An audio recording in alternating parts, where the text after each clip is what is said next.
Since being elected not even 2 weeks ago, coming President Donald Trump has been on a hiring spree. Here's who they are and what they might mean for America.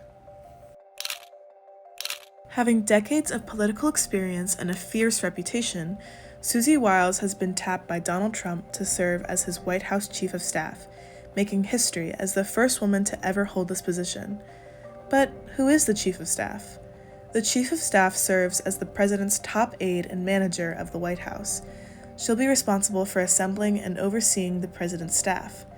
In his first administration in 2016, former President Trump went through 4 chiefs of staff.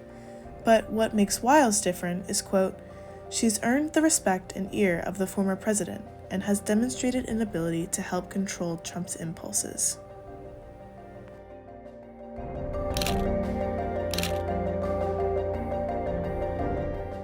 Marco Rubio, a 3-time U.S. Senator from Florida, is currently being considered for the key role of Secretary of State, pending Senate confirmation.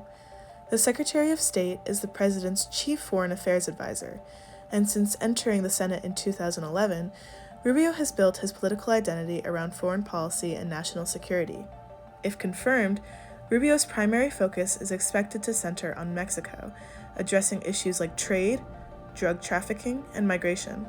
Specifically, Rubio has promised to carry out Trump's foreign policy agenda, which includes mass deportations and extreme border restrictions.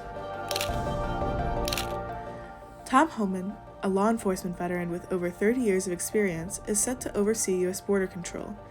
Homan's new role will place him in charge of the southern and northern border, as well as maritime and aviation security. But Trump and Homan's relationship isn't new. During Trump's first administration, Homan was an architect behind the extremely controversial family separation policy, a strategy that separated children from their parents in order to discourage migrants from attempting to illegally cross the border. And while this was only implemented for a year, Homan's involvement solidified him as the border czar. Coming into the new administration, Homan promises not to let up on border security. To the millions of illegal aliens that Joe Biden's releasing our country in violation of federal law, you better start packing now.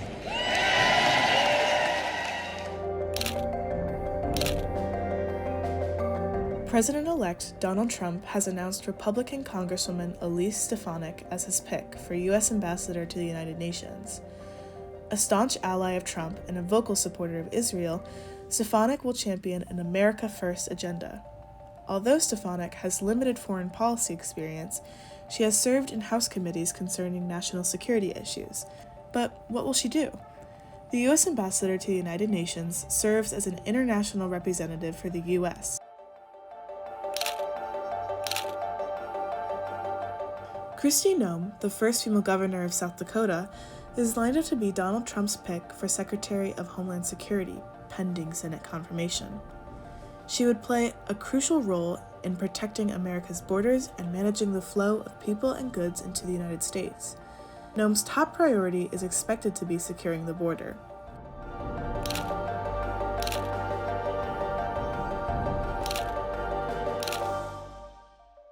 Elon Musk, the billionaire entrepreneur behind Tesla and SpaceX, is set to join Donald Trump's second administration.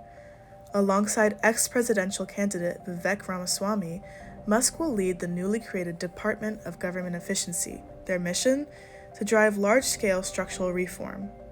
Your money is being wasted, and the Department of Government Efficiency is going to fix that.